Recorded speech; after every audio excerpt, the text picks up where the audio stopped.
This video is presented by DiecastModelsWholesale.com. They offer a wide variety of die-cast cars, models, action figures, and other objects from companies like Hot Wheels, Greenlight, and Johnny Lightning, representing franchises such as Formula One, IndyCar, Star Trek, and Marvel. This is just a small sample of what Diecast Models Wholesale offers. They have an A+ rating from the Better Business Bureau. For a special deal from me, Ryan Holman, use the link in the description of this video and as the pinned comment for it. The Gold Coast Indy 300 at the Surfers Paradise Street Circuit in Queensland, Australia was a fixture of IndyCar from 1991 to 2008. Out of 18 races there were 17 different winners. Amongst the winners, 5 were first-time winners. John Andretti back in 1991, Nigel Mansell back in 1993, Ryan Hunter-Reay in 2003, Nelson Philippe in 2006, and one other in 2002. That race will be the topic of this video. The 2002 Indy 300 was the 17th race of the 2002 Car Championship Series season. After the previous race in Miami, Cristiano D'Amata has clinched a championship by winning his 7th event of the season. For Surfers Paradise, he qualified on pole. Amongst the drivers in the field was 26-year-old rookie Mario Dominguez, driver for the low-budget Herdes competition team. Entering Surfers Paradise, they had just 3 top 10 finishes, the best being 8th place at Road America. For the Indy 300, they were starting 18th, last. Unfortunately, there was a massive amount of rain that day of the race, and these conditions were still occurring when the race started. Now look at the field, trying to find clear air. Bruno Junqueira seems to think it's a 2x2 start. Making a big move up the inside. Looks like he's by Cristiano going down into one. What a move by Bruno Junqueira, and we have a huge crash. accident on the front straightaway. Several cars have come together, and the track is blocked. There it is. Big accident. We saw cars flipping right in front of us as they came by. Red It's going to flag. be a red flag. One of the players' cars, Adrian Fernandez. Looks like Tora Takagi. Michel Jourdain. I think that's Takagi that's upside down. That's Michael Andretti's onboard camera. There's Andretti. Jimmy That's Vasser. Jimmy Vasser's car upside down. Andretti coming to his aid. Carpentier, here comes Tagliani. There's Tora Takagi's Horrible machine. crash. A lot of the crew guys coming over trying to help out. Helmets, fire suits. It's Michael Andretti. They're helping Jimmy's out of his car now. Working on a fire at the back. Vasser's car came down on top of Andretti's. See Christian Fittipaldi's crew in there helping out as well as they tend to Tora Takagi. Jimmy, how you feeling, mate? I see you holding your wrist. You okay? No, I'm all right. Just banged up a little bit. I was upside down, and I seen Michael coming right at me, and he hit me. I just, thank God it was the right angle. And Did you see what triggered the whole thing? I hit the back of Fernandez. I came on the start, and all of a sudden, the back of Fernandez's car just came at me. I don't know if he checked up for something in front of him or what, but I couldn't see anything to go. But you got to keep some pace because I didn't want anybody to run in the back of me. And I hit the back of Fernandez. I don't know if that started or what, but I just couldn't see a damn thing trying to keep some sort of pace. And all of a sudden, Fernandez came, at me from, and I ran into the back of him. But Here's some more replays now. Watch, there's the big one when Dominguez comes piling in. He's the one that spit through both Tora and Jimmy up in the air. You see Michael can see just virtually nothing until the last minute. He's got a head of steam right now. He'll see just for an instant a car in front of him get in on his brakes, but at that point it's too late. The closing rate just becomes so fast, you can't do anything, and then you're just along for the ride. And that was in slow motion, and it looked like he had about a half a second warning. In real time, it would be, literally a tenth of a second. You probably wouldn't even get off the gas at the brake. You see how far behind the cars ahead the accident took place. As you were saying, Tommy, you lift to try to create a little room, and the cars behind, if they're not lifting, are just going to bear down on you. I think, the cars that I was talking about there were both Michael and Mario at the tail end of the field on the start, just laying back. The other guys are all kind of up in the pack, and they're going along like Paul said, and you're just watching the guy in front of you, and you're kind of modulating the throttle. And then what happened is with Adrian, he just checked up because Dario was throwing up so much spray in front of him, and then Jimmy got to the back of him. This is a real good shot right here. After Dario Car goes comes by. through right here, look behind. Adrian getting turned sideways by Jimmy. Jourdain. Fittipaldi, the two players' cars, Michael Andretti. Look how far back. Jimmy. Here's Tora, and Tora. look way back is Mario Dominguez. Now watch the force. That wasn't real time. There's another real-time angle from Michael.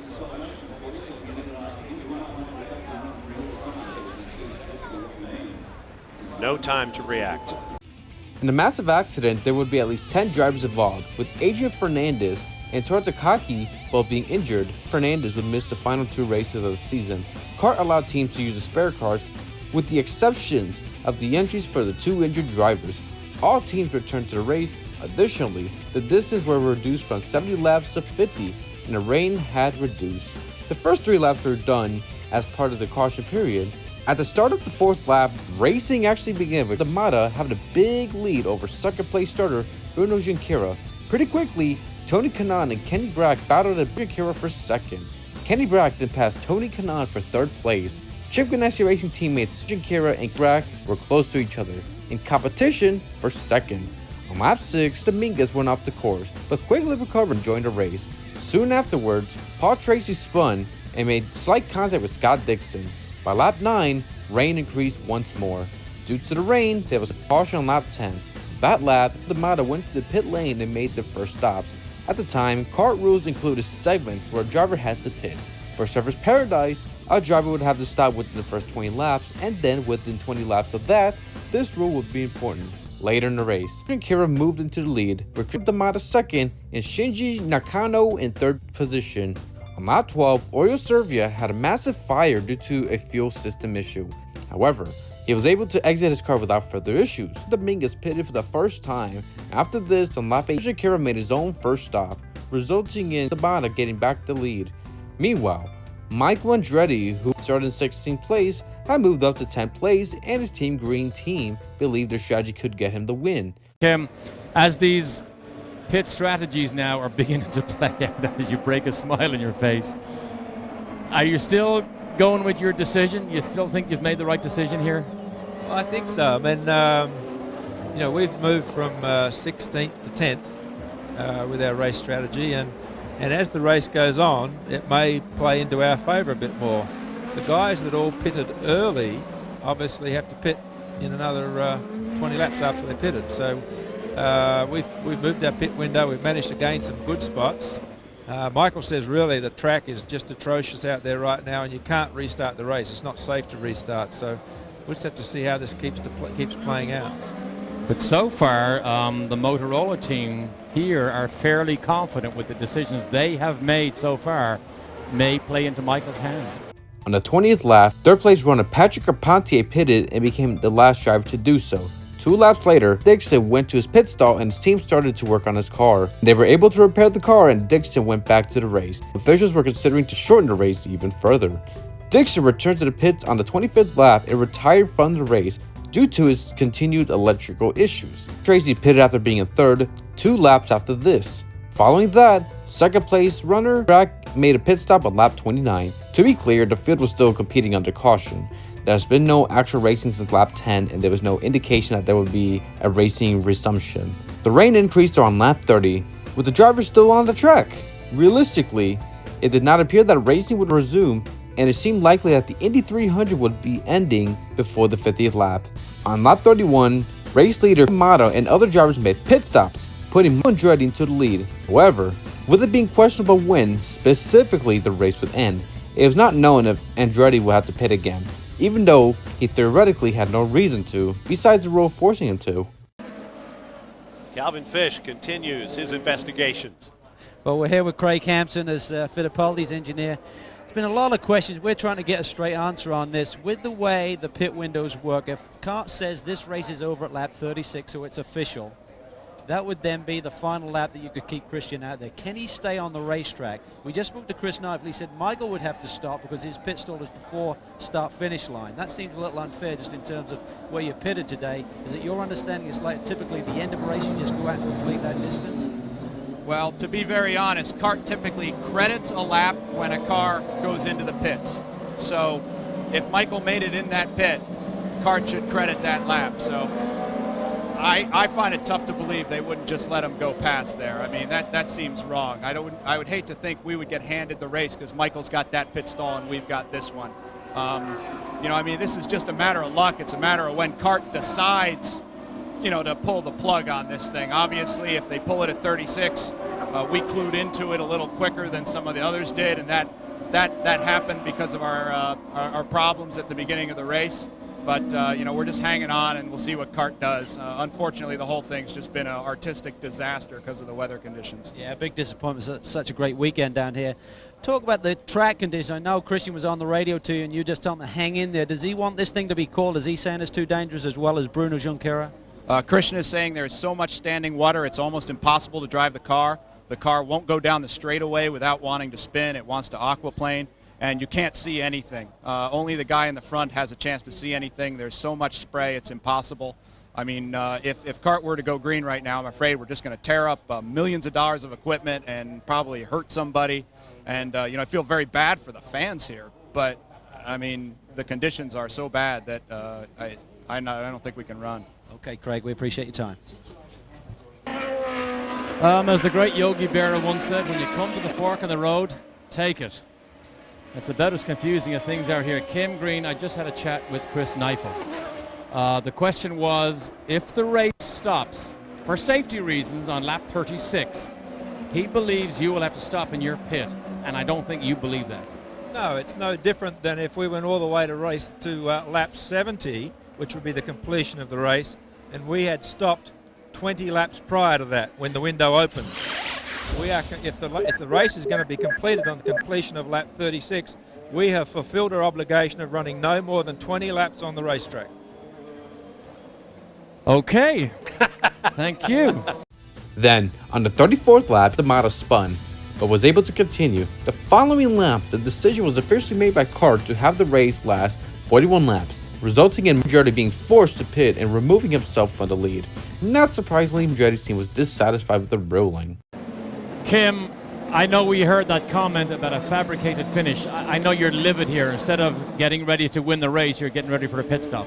I think we've basically been screwed by CART. The half distance they told us was 36 laps. There's no way you're ever going to restart this race. And our tactics worked. We won the race based on a 36 lap race. And CART's decided to change the race distance. Not very nice, in my opinion, the way they've done that. I don't think we can argue with Kim on that point. Andretti, second place runner Christian Fittipaldi, and most other drivers pitted. Meanwhile, Junqueira had a slow pit stop and dropped to 14th place, the last running driver. This series of events caused Dominguez to become the leader after struggling towards the rear of the field for most of the race. Well, us Speed Channel gearheads have a pool from week to week on the CART FedEx Championship Series trail. You know, pick the winner, top 6, first out, dark horse, all that sort of thing. Pole sitter. I guarantee you, well, let me put it this way. I would bet an awful lot of money that nobody picked Mario Dominguez to win his first race here today. But it appears that is exactly what he will do. Race, buddy. Here, motherfucker. Indeed.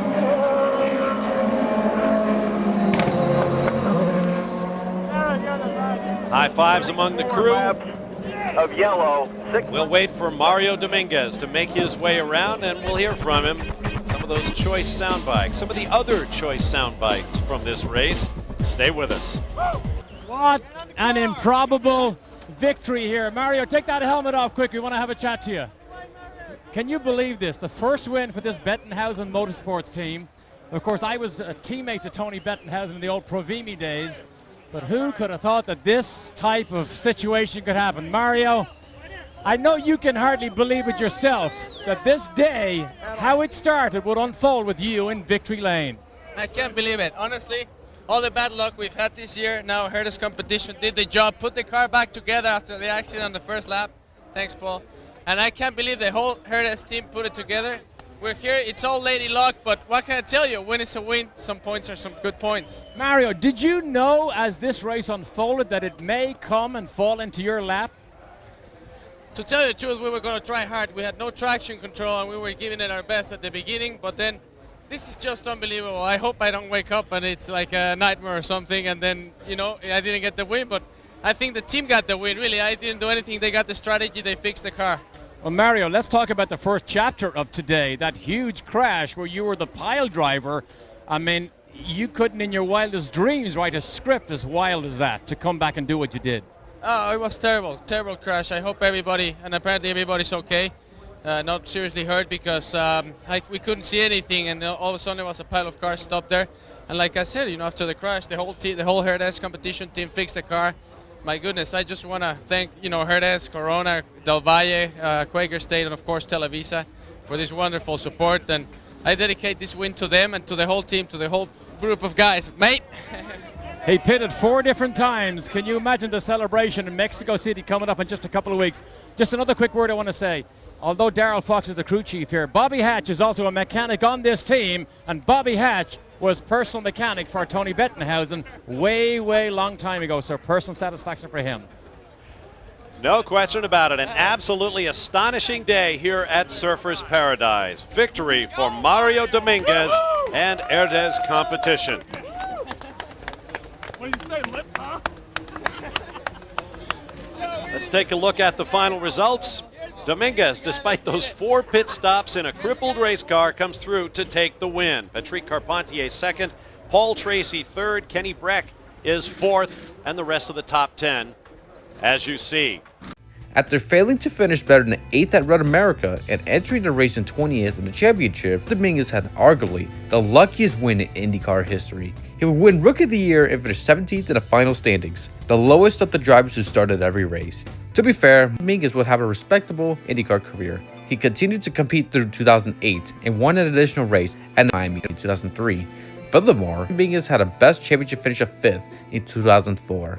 The 2002 Gold Coast Indy 300 was amongst one of IndyCar's worst races. The race started with a major accident that injured both Fernandez and Takagi. Only 6 of 41 laps were not done as part of the caution period. The race ended at an arbitrary point, and the victor was perhaps the biggest fluke winner in IndyCar overall. This video is presented by DiecastModelsWholesale.com. They offer a wide variety of diecast cars, models, action figures, and other objects from companies like Hot Wheels, Greenlight, and Johnny Lightning, representing franchises such as Formula One, IndyCar, Star Trek, and Marvel.